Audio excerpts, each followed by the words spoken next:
last couple of weeks have been a bit rough.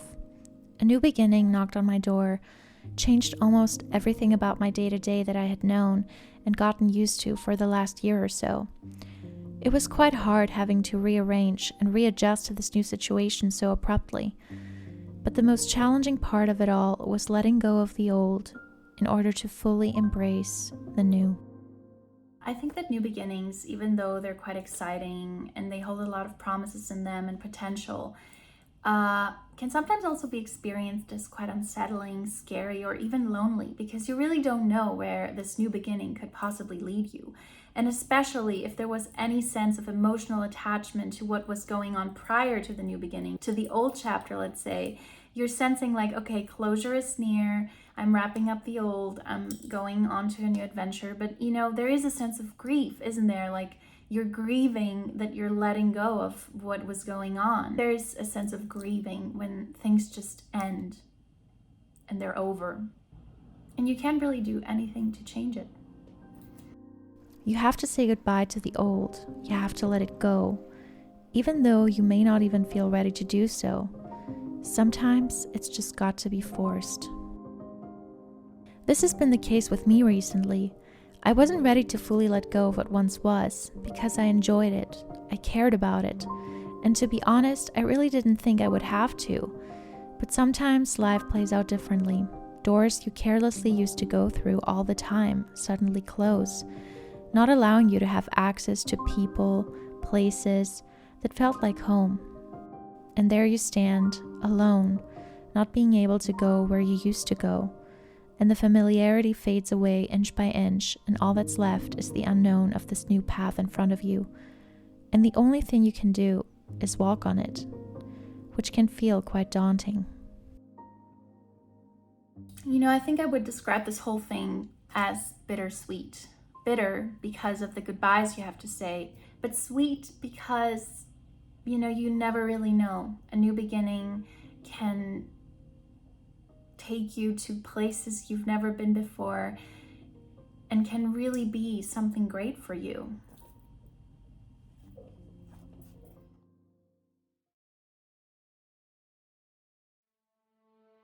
I think there's truth to the words that we are what we love.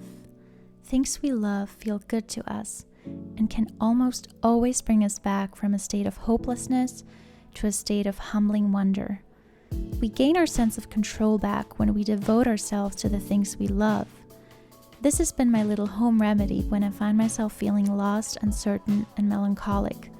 I purposely pay more attention to the things that have always felt good to me, that I know are good to me, that feel gentle, understanding, and secure.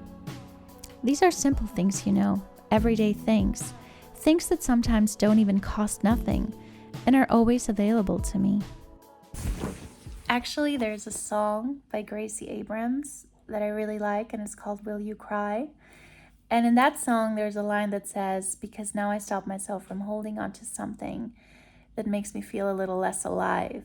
And I just think it's so true. These words are really true, and I think it is more sensible to turn our attention towards things that have proven to make us feel happier, livelier, just better altogether, instead of just focusing on the things that, make us feel a little lost, make us feel like there's something wrong with us, just make us feel like we're missing something in our lives. I love looking at the sky, observing its different colors, the different shapes of the clouds. It's like every time it tells a different story. There's something really glorious about it. I love this little flower shop cafe hidden in this little alley that I walk through quite often. I love how they always change the flower arrangement they currently have on display. I love exploring art supply stores, even though most of the time I don't buy anything. I just really like envisioning myself as if I'm this grand artist shopping for supplies for the great next piece they're creating. It feels kind of fun. I love going on walks with my sister and my little nephew. I love sitting on benches and observing people that walk by, maybe catching a word or two from their conversations. I love having quiet moments where I can just listen, observe, Walking by myself and exploring something new always feels liberating in its own way. I love seeing and hearing the rain as it falls down, the sunset gracing us each and every day, beautiful flowers making life that little bit sweeter. I love the waves hitting the shore, the sun touching my skin and instantly creating a warmth in my heart. I love smelling fresh herbs from the garden. I love getting ready in the morning, choosing how I will dress myself that day. It's like I say, who do I get to be today? And I really also love the quiet of the mornings, preparing my breakfast, sitting down to write about whatever comes to mind, and just taking a moment for myself before I start my day. I love it when people make time to see me or would do so if I told them to hang out, who care about the things I say and want to get to know me more. It's not always easy to find people you collide with well enough so they can make you feel harmonious. So once you do, I think it's quite spectacular.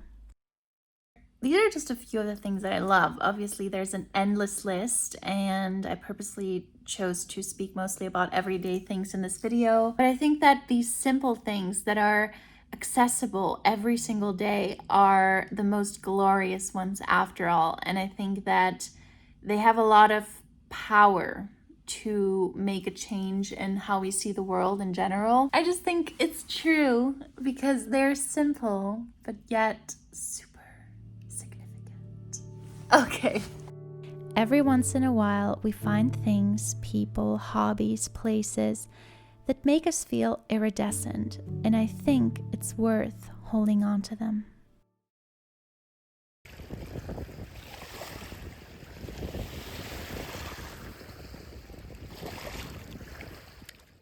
Now, after some weeks have passed by and I have reflected upon things, I gotta say, life feels a little bit lighter.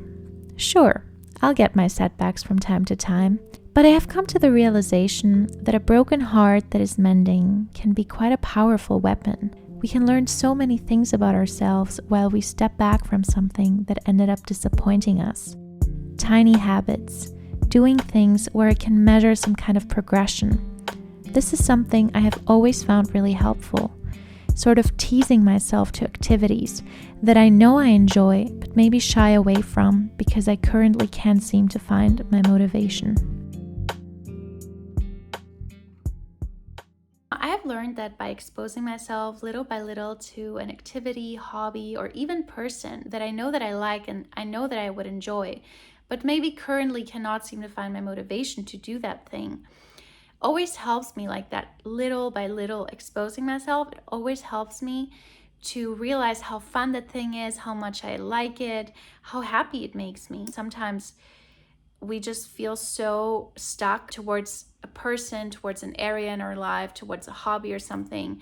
And although we have desire to not be stuck and to do that thing or to spend time with that person, still there's this energy of like, I'm stuck. I don't know if I want to move forward, if I want to move back. I'm just not going to do anything. I'm just going to be stuck. So I think that small steps, small and gentle steps can always help to break through that blockage and to teach ourselves to like something again, especially if we've missed that thing and if we just couldn't find the motivation because we were too afraid or anything. If you dare to go after it nonetheless, you will find down that road a newfound inspiration. Even those small steps are small and they don't seem very promising, I feel like they can always lead to something grand in the end. The universe is shifting. Change is the only constant in life. It seems scary at first, but once you observe it from a detached state of mind, without fear, you see that it can also be that one essence that makes life worth living. I currently have no idea where life will lead me. I would say I'm in one of those phases I just don't know much. It seems like not knowing is a big disadvantage, but it might just be the opposite. For now, I've decided that I will just stick to the things that make me feel okay. I will go where I'm wanted. I will keep showing up and I will try to connect to the world around me and to my source as much as I can. Observe the exquisite wonders life continuously offers.